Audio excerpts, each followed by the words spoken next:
मंत्रियों से मिलकर समर्थन पत्र दे रहे हैं। वो कौन से किसान संगठन है? बहुत बड़ा, बहुत सारे, कुछ तो अभी 15 दिन पहले रजिस्टर हुए।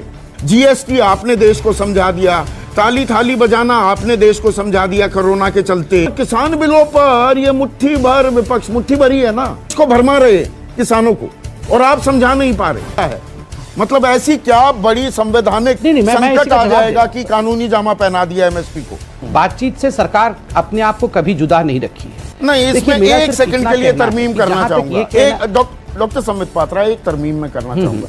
देखिए, सब चैनल्स चला रहे हैं 7वें दौर की बातचीत। ये दरअसल यहां पर थोड़ा सा मैं क्लैरिफाई कर दूं, ये 25 नवंबर को जब दिल्ली के बॉर्डरों पर रोका गया किसानों को, उसके बाद चौथी बातचीत हुई, 1, 3 और 5 को, और अब 30 तारीख। 8 दिसंबर को जो बातचीत हुई वो अनौपचारिक थी, और उससे पहले पिछले महीने जो बातचीत हुई, एक बातचीत में तो कृषि सचिव आए तो किसान वापस चले गए थे। तो ये क्लैरिफिकेशन भी जरूरी है मेरे ख्याल से। चलिए, बातचीत चल रही है और मुझे लगता है कि एक अच्छा जेस्चर है, और मुझे भी ऐसा बिल्कुल विश्वास है जैसे आपको विश्वास है कि यथाशीघ्र यह पूरा विषय एक अच्छाई की तरफ बढ़ेगा, और किसान बंधुओं को, जिनको कि प्रधानमंत्री ने भी हाथ जोड़ के कहा था कि मैं चाहता हूं कि यह आंदोलन समाप्त हो।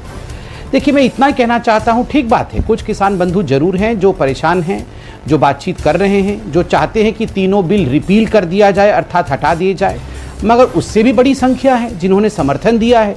कई किसान संगठन आज कृषि मंत्री से, बाकी मंत्रियों से मिलकर समर्थन पत्र दे रहे हैं। वो कौन से किसान संगठन है? बहुत बड़ा, बहुत सारे, कुछ तो अभी 15 दिन पहले रजिस्टर हुए। वो किसान संगठनों का समर्थन आप बता रहे हैं। भारतीय किसान संघ भी इसके समर्थन में है क्या, इन कृषि कानूनों के? बद्री नारायण चौधरी से पूछ लीजिए, उन्होंने मन साझा किया हुआ है, मेरे शो में कई बार आए हैं। संदीप जी, आपने मुझे ये सवाल 5 दिन पहले भी पूछा था, मैंने उनका नाम भी लिया था, मगर मैं आपको एक साधारण विषय बता रहा हूं। आप भी आज बोल रहे हैं कि जो किसान है, मैं तो पंजाब के किसान को भी भगवान मानता हूं, हरियाणा के किसान को भी भगवान मानता हूं। हरियाणा में हमारी ही सरकार है, किसी दूसरे की सरकार नहीं है। मुख्यतः जो किसान आज सिंधु बॉर्डर में हैं, वो पंजाब और थोड़े बहुत हरियाणा से हैं। ठीक है, उनका अधिकार है भैया, ये लोकतांत्रिक देश है, क्यों नहीं होगा। किंतु देखिए, लोकतंत्र में मैं बार बार कहता हूं, ये जो नैरेटिव फ्लोट करने की कोशिश की जा रही है, with all due respect to the farmer, यहाँ युद्धवीर जी बैठे हैं, भले हम सहमत हो या नहीं हो, मगर मैं उनको एक बुजुर्ग की तरह, किसान की तरह हमेशा आदर करता हूं, क्योंकि लोकतंत्र में चुनाव एक पैमाना होता है, महत्वपूर्ण पैमाना होता है। ना करें, फिर भी अगर कुछ दुखती रग दबा देंगे। केसी त्यागी भी बैठे हैं। नहीं, कोई बात नहीं, मैंने 12 राज्यों का जिक्र किया है। उत्तर प्रदेश किसान बाहुल्य क्षेत्र है, 7 सीटों पर उत्तर प्रदेश में चुनाव हुआ था, 6 सीट हम जीते हैं। किसान अगर पूरे हिंदुस्तान का हमसे नाराज होता, हम नहीं बिहार जीत पाते। बिहार कृषि पे आधारित क्षेत्र है, यूपी किसान 42,000 सालाना आय है, 3,500 रुपए बिहार का किसान पर मंथ कमाता है। अब आप कहेंगे कि उसमें वो बहुत खुश है। सर देखिए, इस पर आपकी और, सर सुनिए संदीप जी, आपको थोड़ा सा मुझे अनइंटरप्टेड समय देना पड़ेगा। इस पर आपकी और केसी त्यागी जी की लंबी बहस हुई है। केसी त्यागी जी ने इसका उचित जवाब भी दिया है। और देखिए, कोई किसानों की हालत भारतीय जनता पार्टी ने आके 2014 से खराब कर दी है, ऐसी नहीं। बहुत कुछ किसानों के साथ अन्याय हुआ है, 70 वर्षों में हुआ है, और ये ठीक करने की कोशिश प्रधानमंत्री नरेंद्र मोदी जी ने 2014 से लगातार किया है। ये विशुद्ध गैर राजनीतिक आंदोलन है। संबित पात्रा, केसी त्यागी ये कह रहे हैं। आप कहने लगे हैं विपक्ष भरमा रहा है, ये कतई नहीं है, और ये पूरे भारत में किसान परेशान है, वो ये कह रहे हैं। तो अपनी इलेक्टोरल जीत का हवाला मत दीजिए।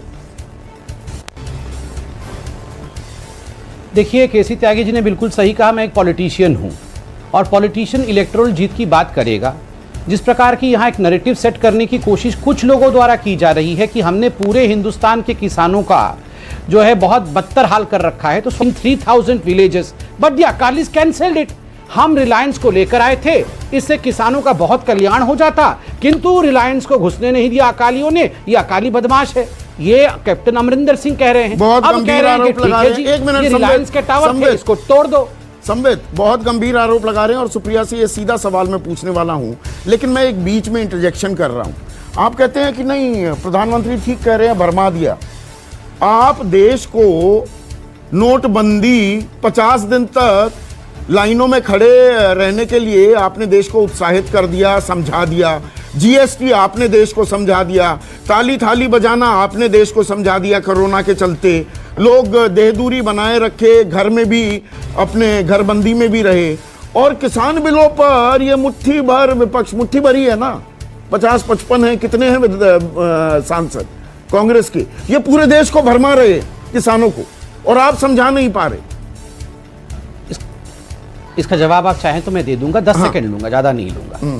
इससे पहले कि मेरी बहन सुप्रिया जी बोले, मैं इतना कहना चाहूंगा, आप याद करिए राम मंदिर को भी लेकर लोगों ने भरमाया था, राम मंदिर भी हमने समझा दिया। आप सीएए को देख लीजिए, 1 महीने तक दिल्ली जली थी, 1 महीने तक दिल्ली जली थी कि सीएए को वापस लीजिए, नहीं तो हम धरने पर बैठे ही रहेंगे। ये शाहीन बाग का था, और उस समय भी मैं आपके डिबेट पे आता था, आप मुझसे पूछते थे कि कौन भरमा रहा है, वही योगेंद्र यादव जी होते थे, वही प्रशांत भूषण जी होते थे। मैं किसानों को शाहीन बाग से कदाचित कंपेयर नहीं कर रहा हूं, ये किसान भाई हैं, यदुवीर जी हों, चाहे यहाँ पर महासचिव जो बैठे हुए हैं, मतलब आप अभी समझा नहीं पा रहे हैं किसानों को, पर समझा लें। शाहीन बाग से कंपेयर। योगेंद्र यादव, देखिए आपने ये जो 4 आपने ज्यादा मांगे रख दी क्या? अब सरकार सामने, दुनिया के सामने आके कहेगी जी 4 मांगे रखी थी, 2 हमने मान ली, अब किसान अनरीजनेबल हो रहे हैं।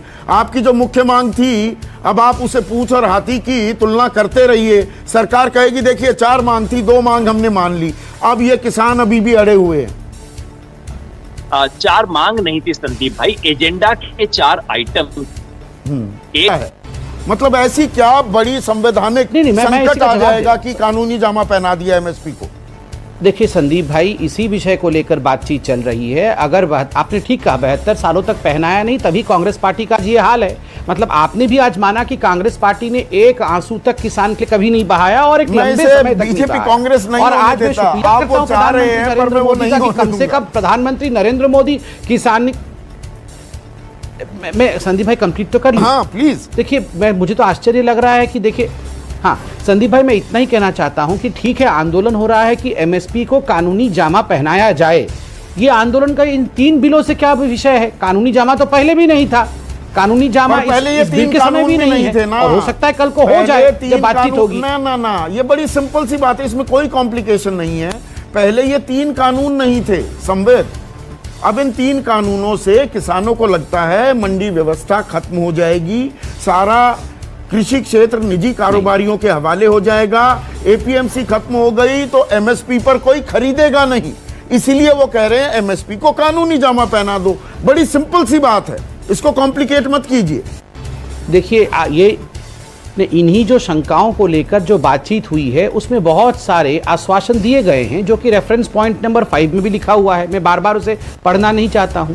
मंडी से बाहर भी बेचोगे तो एक गारंटीड प्राइस में ही बेचोगे, उससे कम में नहीं बेच सकते हो। गारंटी नहीं हो रहा है।